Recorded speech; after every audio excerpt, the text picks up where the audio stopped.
அம்மா, சீக்கிரம் கதவு திறங்க, நான் மழையில நனைஞ்சிட்டேன். சித்ரா, உன்னை யார் மழையில நனைஞ்சிட்டு வர சொன்னது? மழை விட்டதுக்கு அப்புறம் வந்திருக்கலாம். அம்மா, நான் ஸ்கூல்ல இருந்து கிளம்புறப்ப மழை இல்ல, வர வழியில மழை வந்துருச்சு. அப்படியும் வேகமா ஓடி வந்தேன், இருந்தாலும் நனைஞ்சிட்டேன். அம்மா, சீக்கிரமா ஒரு துண்டை எடுத்துட்டு வாங்க. அந்த துண்டு எனக்கு இல்ல, என்னோட பூனைக்குட்டிக்கு. என்னது, பூனைக்குட்டியா? அம்மா, இத பாருங்க. வர்ற வழியில ஒரு மரத்துக்கடியில தனியா நின்னுட்டு இருந்துச்சு. பார்க்க பாவமா இருந்ததால நான் தூக்கிட்டு வந்துட்டேன். அம்மா, இது ரொம்பவும் பயந்து போய் இருக்குமா. சித்ரா, எனக்கு என்ன சொல்றதுன்னே தெரியல. தெருவில் இருந்த பூனைய வீட்டுக்கு தூக்கிட்டு வந்திருக்க. அது உடம்புல எவ்வளவு நோய் இருக்கோ யாருக்கு தெரியும். முதல்ல இத கொண்டு போய் தூரமா விட்டுட்டு வா. இல்ல, நான் இந்த பூனைய விட மாட்டேன். அம்மா, இந்த பூனைக்கு யாருமே இல்லம்மா, நாம மட்டும்தான் இருக்கோம். அனாதையான என்னோட அம்மா ஒரு கார் விபத்துல இறந்து போனப்ப நான் சின்ன குழந்தை. அவங்க மேல படுத்து நான் அழுதுகிட்டு இருந்தேன். அங்க இருந்தவங்க எல்லாம் வேடிக்கை தான் பார்த்தாங்க. நீங்க மட்டும்தான் என் மேல பரிதாபப்பட்டு என்னை தூக்கிக்கிட்டீங்க. நீங்களும் எனக்கு ஆதரவு கொடுக்கலன்னா நான் என்ன ஆயிருப்பேன்னு கொஞ்சம் நினைச்சு பாருங்கம்மா. இந்த பூனையும் இன்னைக்கு என்னோட நிலைமையில தாம்மா இருக்கு. இங்க பாரு சித்ரா, இப்ப இந்த பூனையை நீ வளர்க்கணும், அவ்வளவுதானே? சரி, வளர்த்துக்கோ. அதுக்காக நீ எதுக்கு பழைய கதையெல்லாம் ஞாபகப்படுத்திட்டு இருக்க? சரி, அந்த பூனையை என்கிட்ட கொடுத்துட்டு நீ போய் ஒரு துண்டு எடுத்து தலைய துவட்டு. கொஞ்சம் ஐஸ் வாட்டர் குடிச்சாலே உனக்கு சளி பிடிச்சிடும். இப்படி மழையில சுத்தமா நனைஞ்சிட்டு வந்திருக்க, என்ன பண்ண போகுதோ? அம்மா, அந்த பூனைய நான் எடுத்துட்டு வந்ததால என் மேல கோவமா இருக்கீங்களா? அந்த பூனைய பார்த்த உடனே எனக்கு கோவம் வந்துச்சுதான். ஆனா இப்ப இல்ல. ஆதரவு இல்லாத ஒரு உயிருக்கு நீ அடைக்கலம் கொடுத்ததை நினைச்சு நான் ரொம்ப சந்தோஷப்படுறேன். அம்மா, இந்த பூனைக்கு நான் டோலின்னு பேர் வச்சிருக்கேன். இந்த பேர் உங்களுக்கு பிடிச்சிருக்கா? பேர் எனக்கு பிடிச்சிருக்கு. நீ இப்ப உள்ள போய் தலைய துவட்டிட்டு ட்ரெஸ் மாத்திக்கிட்டேன்னா உன்னையும் பிடிக்கும்.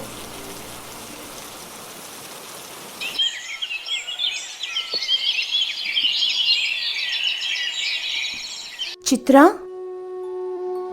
அம்மா, நான் இங்கதாம்மா இருக்கேன். டோலியும் உங்க பக்கத்துல தான் இருக்கு. சித்ராமா, உங்களை விட்டு போக வேண்டிய நேரம் வந்துடுச்சு. இந்த உடம்பு இனி ரொம்ப நேரம் உங்க பக்கத்துல இருக்காது.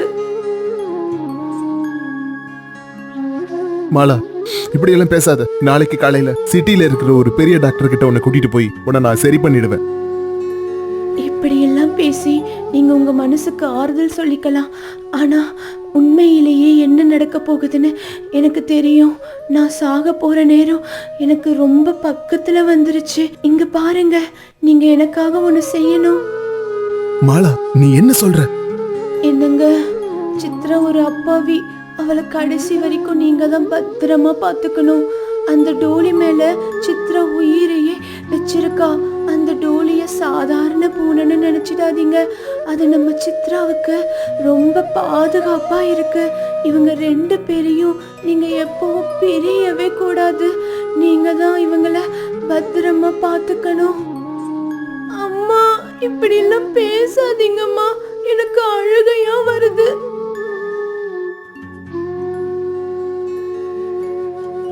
சித்ரா, நீ இனிமே அழக்கூடாது. அம்மாவுக்காக ஏதாவது செய்யணும்னு நினைச்சா என்னோட ஆத்மா சாந்தி அடையணும்னு அந்த கடவுள்கிட்ட வேண்டிக்கோ.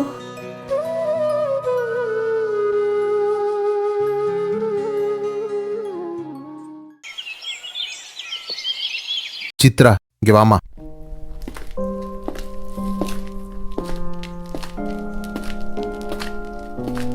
சித்ரா, உங்க அம்மா இறந்ததுல இருந்து நம்ம குடும்பம் ஏதோ சூனியம் பிடிச்ச மாதிரி இருக்கு. என்னால வியாபாரத்தையும் பார்த்துக்கிட்டு உங்களையும் சரியா கவனிக்க முடியல. அதனால எல்லாரும் என்ன சொல்றாங்கன்னா, எல்லாரும்னா யாருப்பா? அதாவது நம்ம சொந்தக்காரங்க எல்லாம் என்ன இன்னொரு கல்யாணம் பண்ணிக்க சொல்றாங்க. இந்த கல்யாணம் எனக்காக இல்ல, உனக்காகத்தான். உன்னை நல்ல முறையில கவனிச்சுக்க உனக்கு ஒரு அம்மா கண்டிப்பா தேவை.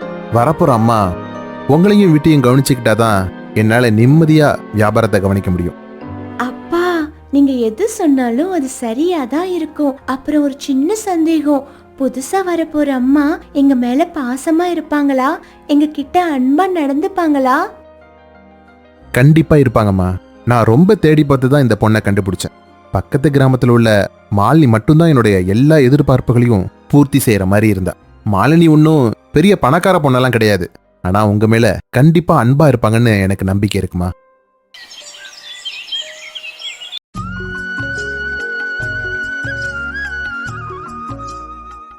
என்னங்க, சித்ரா ரொம்ப அழகா தேவதை மாதிரி இருக்கா. எனக்கு இவள ரொம்ப பிடிச்சிருக்கு. ஆமா, இது என்ன இந்த பூனை ஏன் சோஃபால உட்காந்துட்டு இருக்கு? கீழே இறங்கு. மாலினி, அது பேரு டோலி. சித்ராவுக்கு டோலிய ரொம்ப பிடிக்கும். எப்பவும் 2 பேரும் ஒன்னாவே தான் இருப்பாங்க. இவங்க அம்மா கூட டோலி மேல ரொம்ப பாசமா இருந்தா. ஓ, அப்படியா? இருந்தாலும் பூனைய வீட்டுக்குள்ள வச்சு வளர்க்கறது எனக்கு அவ்வளவா பிடிக்காது. இந்த பூனைக்கு ஏதாவது நோய் இருந்தாலும் இருக்கலாம். இல்ல இல்ல, டோலிய நான் ரொம்பவும் சுத்தமா வச்சுப்பேன். டோலியால உங்களுக்கு எந்த பிரச்சனையும் வராது. அப்படியா? சரி சரி, இதுக்கப்புறம் நான் உன்னோட டோலிய பத்தி எதுவும் பேச மாட்டேன். இந்த பூனை வீட்டுக்குள்ள இருக்கிறது எனக்கு சுத்தமா பிடிக்கல. இருக்கட்டும், இன்னைக்கு இந்த வீட்டுக்கு வந்த முதல் நாள், அதனால எதுவும் பிரச்சனை பண்ண வேண்டாம். போக போக பார்த்துக்கலாம்.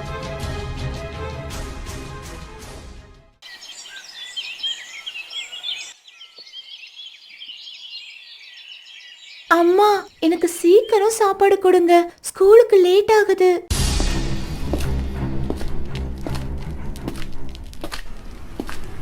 நான் இன்னும் படுக்கைய மடிச்சு வைக்கல, வீட்டையெல்லாம் சுத்தம் பண்ணல. இதெல்லாம் செஞ்சு முடிச்சிட்டு தான் உனக்கு சாப்பாடு கொடுக்க முடியும். அம்மா, என்ன இப்படி பேசுறீங்க?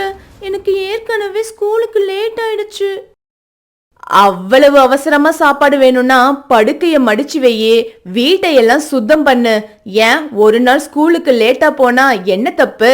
அப்புறம் உன்னோட டோலி ராத்திரி பூரா மியாவ் மியாவ்னு கத்திக்கிட்டே இருந்துச்சு. அதனால எனக்கு தூக்கமே இல்ல.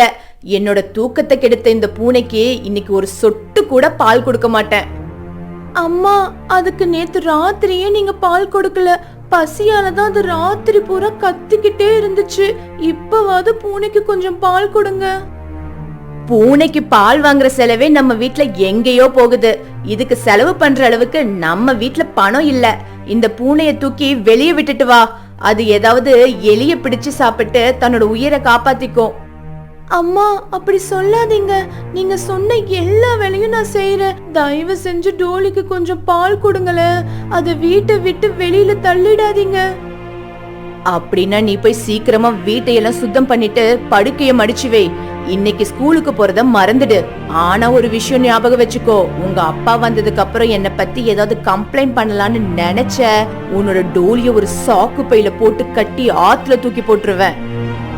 அம்மா, இங்க நடந்தது சத்தியமா நான் யார்கிட்டயும் சொல்ல மாட்டேன். என் டோலிக்கு மட்டும் கொஞ்சம் பால் கொடுங்க.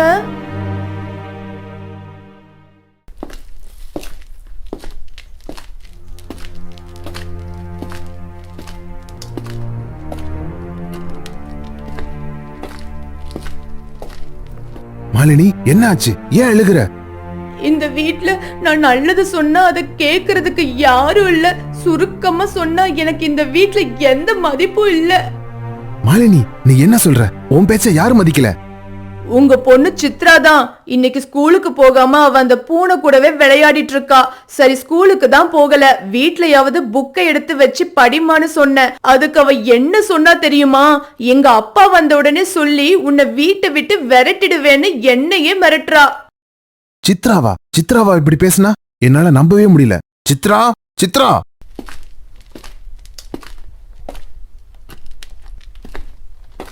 அம்மா எதிர்த்து பேசுற அளவுக்கு பெரிய ஆள் ஆயிட்டியா? நீ படிக்காம நாள் பூரா இந்த பூனை கூட சுத்திக்கிட்டு இருப்ப. அத நாங்க யாரும் கேட்க கூடாதா? மாலா உயிரோட இருக்கிறப்ப நீ இப்படிதான் நடந்துகிட்டியா? அப்பா, நான் குழந்தைய ஏங்க இப்படி திட்டுறீங்க? நீங்க இப்படி திட்டுவீங்கன்னு தெரிஞ்சிருந்தா நான் உங்ககிட்ட சொல்லிருக்கவே மாட்டேன். இங்க பாருங்க, அவளை அன்பா பேசி நானே திருத்திக்கிறேன். அம்மா நல்லதுக்கு தான் சொல்றாங்கன்னு போக போக அவளுக்கே புரியும். நீங்க சித்ரா கிட்ட கோபமா பேசினா எனக்கு மனசுக்கு கஷ்டமா இருக்கு. தயவு செஞ்சு இப்படி பேசாதீங்க. ஆமா, சித்ராவை கண்டிக்க வேண்டிய அவசியம் இல்ல.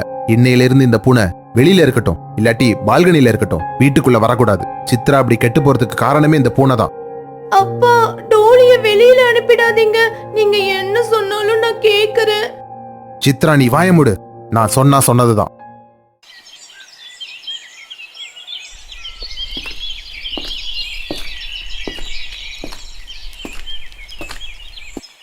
அக்கா, உன் கணவர் சங்கர் பத்தி எல்லாம் விசாரிச்சுட்டேன். சங்கருக்கு இந்த கிராமத்துல ஒரு வீடு இருக்கிற மாதிரி நகரத்துலயும் ஒரு பெரிய வீடு இருக்கு. அது இல்லாம 2 பிளாட் வேற வாங்கி வச்சிருக்காரு. அப்புறம் பேங்க் பேலன்ஸ் எக்கச்சக்கமா இருக்கு. இதையெல்லாம் சங்கர் அவர் பொண்ணு சித்ரா பேர்ல உயில் எழுதி வச்சிருக்காரு.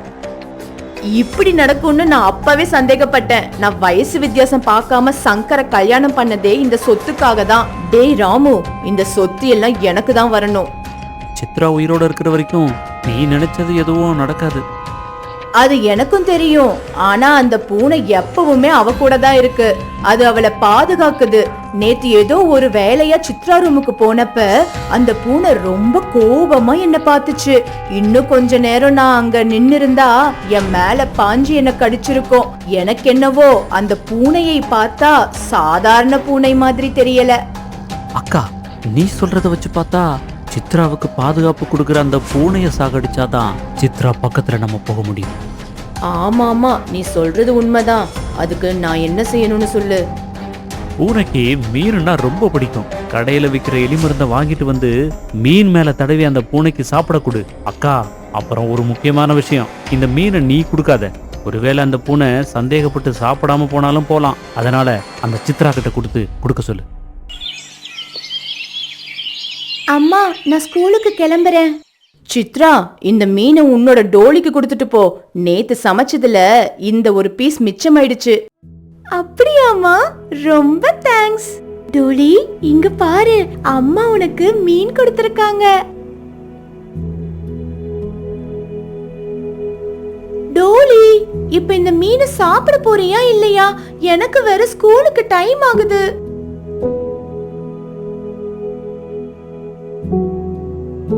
அப்பாடா, எப்படியோ உன்னை நான் சாப்பிட வச்சுட்டேன். சரி, நான் ஸ்கூலுக்கு கிளம்புறேன்.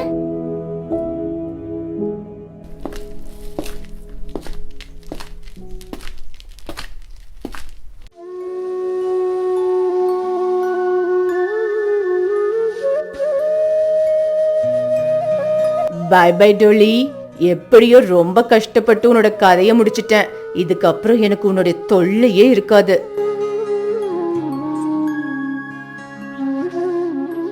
சாயங்காலம் ஸ்கூல் விட்டு திரும்பி வந்த சித்ரா தன்னோட டோலியை எப்படியோ கூப்பிட்டு பார்த்தா. ஆனா பூனை வரவே இல்ல. அம்மா, டோலி எங்கம்மா போச்சு? அதுக்கு என்ன ஆச்சு?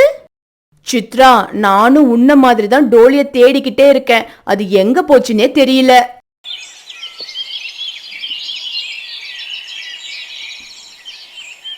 ராமு மாமா ஊருக்கு போயிருக்காரு. அவர் வரதுக்கு 2 நாள் ஆகும். நாளைக்கு ராத்திரி இந்த சித்ராவையும் அந்த பூனை போன இடத்துக்கே அனுப்பி வைக்கணும். என்னால மட்டும் தனியா இந்த காரியத்தை செய்ய முடியாது. நீயும் வந்துரு. கண்டிப்பா வந்துடுறேன். இந்த சந்தர்ப்பத்துக்காக தானே இத்தனை நாள் காத்திருந்தோம். மறுநாள் சொன்ன மாதிரியே ராமு மாலினி வீட்டுக்கு வந்துட்டான். அக்கா, எலிமருந்த பால்ல கலந்து சித்ராவுக்கு கொடு. அதை குடிச்சிட்டு தூங்குறவ அப்படியே இறந்து போயிடுவா. யாராவது கேட்டா ஹார்ட் அட்டாக்னு சொல்லிக்கலாம். ஆமாண்டா, இதுதான் நல்ல ஐடியா. ஏன்னா இப்பெல்லாம் வயசு வித்தியாசம் பார்க்காம எல்லாருக்கும் ஹார்ட் அட்டாக் வருது. சித்ரா, இந்தம்மா, இந்த பாலை குடிச்சிட்டு படுத்து தூங்கு. அப்பா இல்லாம நீ ரொம்ப கஷ்டப்படுவேன்னு எனக்கு தெரியும். ஆமாமா, அப்பாவும் இல்ல, இந்த டோலியும் எங்க போச்சுன்னே தெரியல. எனக்கு ரொம்ப கஷ்டமா இருக்கு. இங்க பாரு சித்ரா, யாரும் இல்லைன்னா என்ன? உன் மேல உயிரையே வச்சிருக்க உன்னோட அம்மா இங்க தானே இருக்கேன். இந்த பாலை குடிச்சிட்டு எதை பத்தியும் கவலைப்படாம படுத்து தூங்கு. இல்லம்மா, எனக்கு பால் வேண்டாம், ப்ளீஸ், என்ன வற்புறுத்தாதீங்க. இங்க பாரு சித்ரா, நீ ஏற்கனவே ரொம்ப குழப்பத்துல இருக்க. அதனால உனக்கு தூக்கம் வராது. வெது வெதுப்பா இருக்கிற இந்த பாலை குடிச்சிட்டு படுத்தனா நல்லா தூங்கலாம். அம்மாவுக்கு நீ இந்த பாலை குடிச்சேதான் ஆகணும். அம்மா, இருட்டா இருந்தா எனக்கு ரொம்ப பயமா இருக்கும். சீக்கிரமா போய் விளக்க ஏத்திக்கிட்டு வாங்க. இதோ அம்மா உடனே போய் விளக்கு எடுத்துட்டு வரேன். நீ இந்த பாலை குடி.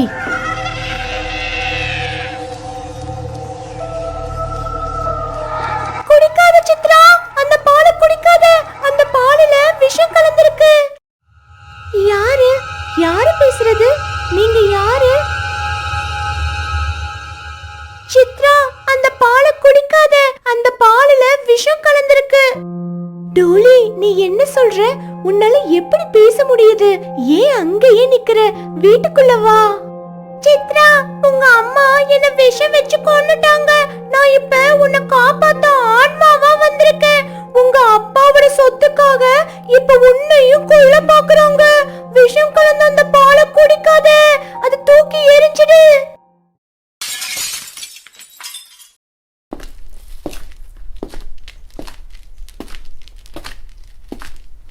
சித்ரா, ஏன் இப்படி பண்ணுன? பால் இருந்த கிளாஸ் எப்படி தரையில விழுந்தது? நீங்க என்ன கொல்ல பாக்குறீங்க. எனக்கு எல்லா விஷயத்தையும் டோலி சொல்லிடுச்சு. என்னோட டோலிய நீங்க தான் கொண்டு இருக்கீங்க. இப்ப விஷம் கலந்த பாலை கொடுத்து என்னையும் கொல்ல பாக்குறீங்க. ஓஹோ, உனக்கு எல்லா விஷயமும் தெரிஞ்சிருச்சா? ஆமா, அந்த பூனைய நான் தான் கொன்னேன். விஷம் கலந்த மீனை கொடுத்து உன் கையாலேயே அந்த பூனைய கொல்ல வச்சேன். அந்த பூனையோட உடம்பு கூட நம்ம வீட்டு தோட்டத்துல நான் தான் புதைச்சு வச்சிருக்கேன். டேய் ராமு, என்ன வேடிக்கை பார்த்துட்டு நிக்கிற? சீக்கிரமா இவளை கட்டில தள்ளி ஒரு தலகாணி எடுத்து இவ முகத்துல வச்சு அமுக்கு. அவ அப்படியே மூச்சு திணறி சாகட்டும்.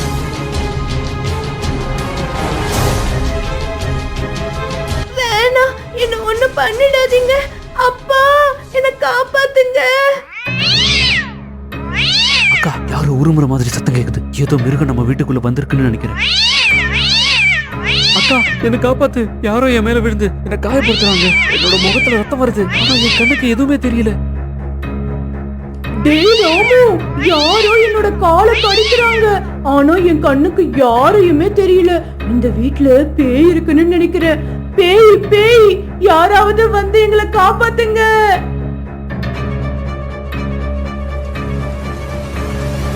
மாலினி, நீ ராமும் அங்கேயே நில்லுங்க.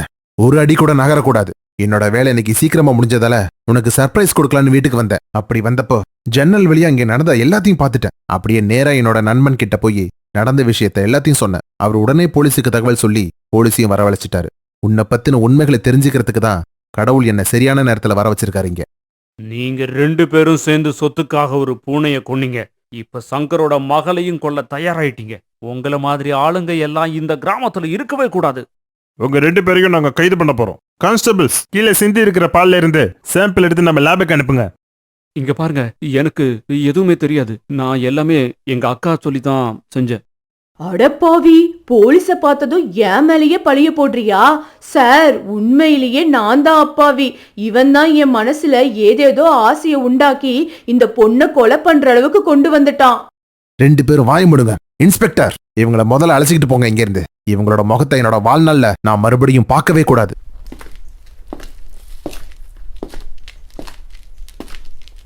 சித்ரா, என்ன மன்னிச்சிடுமா. உனக்கு ஒரு அம்மா வேணும்னு நினைச்சுதான் நான் கல்யாணம் பண்ணினேன். ஆனா ஒரு கொலகாரிய கல்யாணம் பண்ணிட்டு வந்திருக்கேன்னு எனக்கு இப்பதான் தெரிஞ்சுது. அப்பா, அவங்க டோலிய விஷம் கொடுத்து கொன்னுட்டாங்க. ஆனா டோலி இருந்ததுக்கு அப்புறமும் இங்க வந்து என்ன காப்பாத்தி இருக்கு. அந்த பாலுல விஷம் இருக்குன்னு கூட டோலி தான் எனக்கு சொல்லுச்சு. சித்ரா, உண்மையான அன்பு உள்ளவங்களை மரணம் கூட தடுத்து நிறுத்த முடியாது. அதுக்கு டோலி தான் நல்ல உதாரணம். ஆமா, டோலி இப்ப எங்கம்மா? அப்பா, அங்க பாருங்க, ஜன்னலுக்கு வெளியில என்னோட டோலி நிக்குது பாருங்க.